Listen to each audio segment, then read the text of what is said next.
Hello and welcome to today's episode of Justice and Ethics, a podcast exploring complex issues in the legal and criminal justice spheres. I'm your host, Alejandro. First, we have Julian, a criminal defense lawyer who has represented raw inmates in the United States. We also are joined by Felipe, who runs an organization supporting families impacted by violence. And finally, we have with us Sebastian, a professor of criminology at National University here in Bogota. Thank you all for being here today. Thanks you for having me. It's a pleasure to join in the discussion. Glad to contribute to the debate. Okay, I'd like to discuss the complex issues of capital punishment in Colombia today. As background, Colombia banned the penalty in 1910, even for serious crimes like murder. However, there are recurring calls to reinstate executions, especially for terrorists and drugs traffickers. Let's talk through some of the key perspectives. Thanks for reading this up. It's an important debate.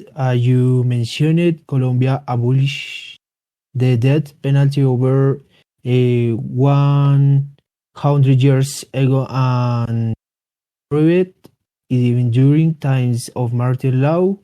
This makes it unique in Latin America. However, many want to see the death penalty resisted given the ongoing violence. I can understand the desire for harsher punishments. Violent crime and drug trafficking remains a huge problem. Some believe exhausting criminals will deter these activities and bring justice for the victims. They argue dangerous individuals need to permanently remove from the society. It's true the criminal threats are real. The studies show the death penalty does not work as a deterrent beyond life imprisonment. For me, the main concern is executing innocent people. Colombia's justice system continues to be flawed, so can we trust it to issue that sentence fairly? Yeah, you raise a good point. Over 4% of the around inmates in the US have been extortionate and don't have full fine. Only the Whitley would be excused in Colombia.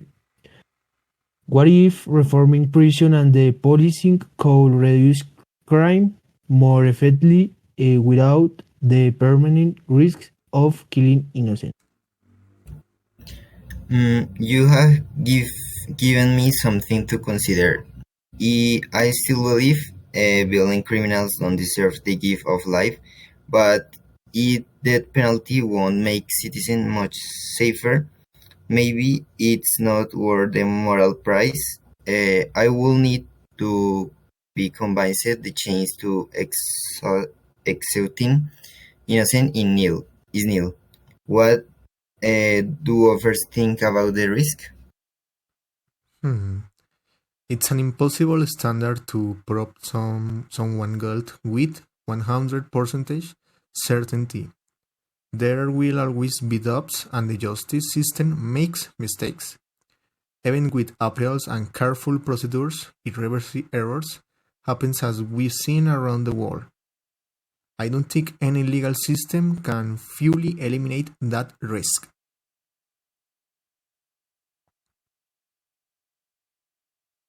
Exactly. And what message does state killing send? Promotes a retributive concept of justice instead of rehabilitation and reconciliation. I believe there are more ethical ways to sentence the worst criminals that don't involve stopping to their level. You all raise important ethical and human rights concerns I have not fully considered. I still have an instinctual feeling violent criminals deserve punishment, but maybe the death penalty crosses a moral line that does more harm than good. You have given me food. You have given me food from through. I'm glad we are grappling with the nooses here. This is a use that stirs emotions but also requires deeper analysis beyond gut reactions. We all seem to agree that Colombians' security situation needs to improve. The question is the most used and effective policy to her there. Okay, that brings up the idea of putting these issues to a public referendum that could allow voters to have their say while stimulating nationwide debate. What do you all make of holding a vote on reinstating capital punishment? I'm hesitant about a public vote because human rights issues are not just majority rules decisions. There are complex legal, moral, and societal impacts that everyday citizens may not fully grasp. A referendum reduces a complex issue to a simple yes or no, may not reflect the true public interest. I see your hesitation, but ultimately it is up to the people through they elect a leader or direct democracy. A vote would force serious national soul searching around the security, ethics, and justice. Both sides will have to make their base case to the Republic. That's a fair counterpoint. Either way, this conversation shows racism. The death penalty should not be taken lightly or done impulsively.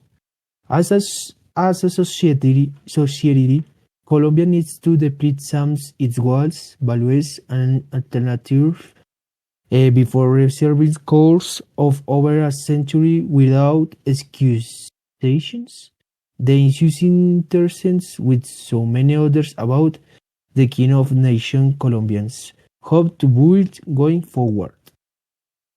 Well said. In summary, we explored many facets of capital punishment in the Colombian context, weighing deterrence, ethics, risks, and alternatives. We don't all agree, but had a thoughtful, nuanced dialogue. This is a conversation Colombia needs to keep having as it strives to address violence while upholding human rights and justice. Okay? Thank you all for your perspectives.